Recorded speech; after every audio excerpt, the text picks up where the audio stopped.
A good Thursday morning, friends. This is Joe. Welcome to my scripture reflection for Thursday, January the 11th. Hope you're doing well on this Thursday morning. It's certainly a nicer day here in the Northeast.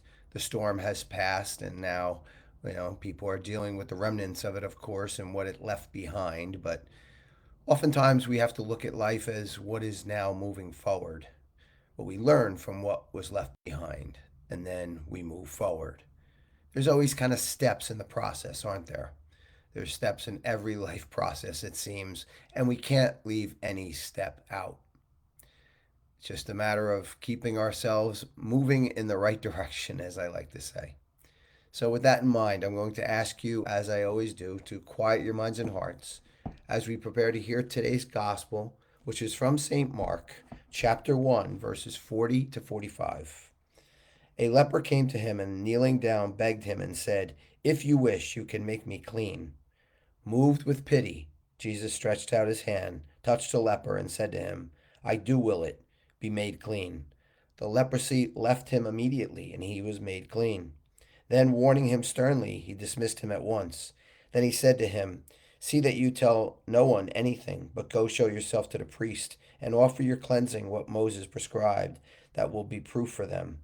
The man went away and began to publicize the whole matter. He spread the report abroad so that it was impossible for Jesus to enter a town openly. He remained outside in deserted places, and people kept coming to him from everywhere.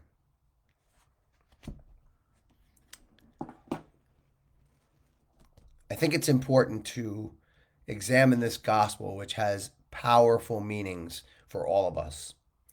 Jesus was moved with pity. That's the first thing that happened. He was moved with pity. His empathy was in a high state of awareness, wasn't it? That's what empathy is. It's an awareness that we need of other people's and other individuals' sufferings. And Jesus was moved with pity first, to the point where he can then act emotional response, which is compassion towards the leper, and acted in a beautiful way and healed him.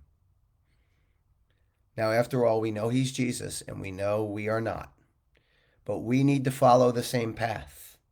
The same path of first, empathy, which is to lift our awareness of issues in this world that are going around and continue to go on.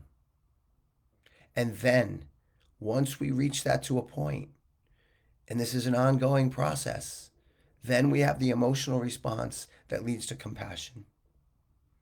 And then that compassion really takes hold, really takes a positive step towards not only that individual that we are offering the compassion to, but it ripples out in a powerful way. Now, for us, it takes longer, right? Jesus moved with pity and then acted. It would be nice for us to do that, and we could approach that, but it takes some work on our part.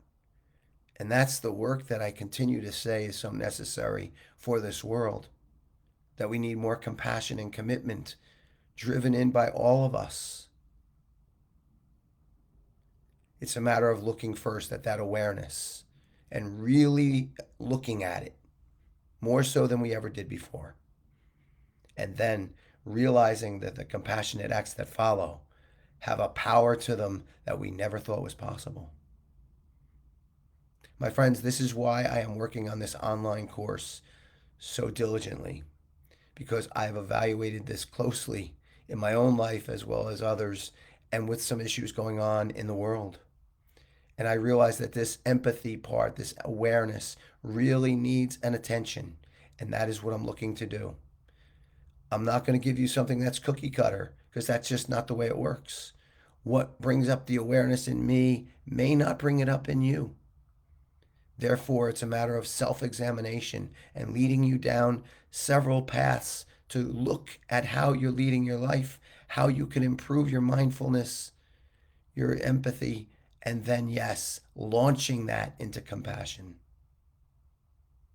Like you, I probably have been watching a little too much of the news and what's going on with the political issues, and that's all going to continue to go on. But I think we need to take a different stand, And that stand is on this issue of compassion. I believe in it in my heart. I'm willing to move forward if anyone is willing to move forward with me on it. And I believe it'll change the world in a positive way.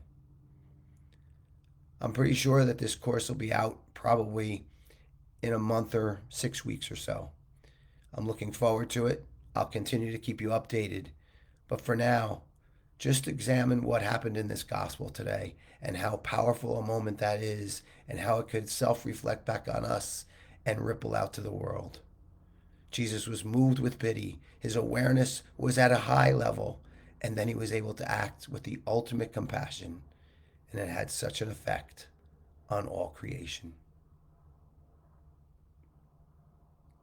Well, my friends, that's my message for you today. As always, I hope it was helpful. I welcome your comments and your thoughts, and I appreciate you being here with me. I'm going to take a moment or two of silent reflection, and then we'll end with a prayer.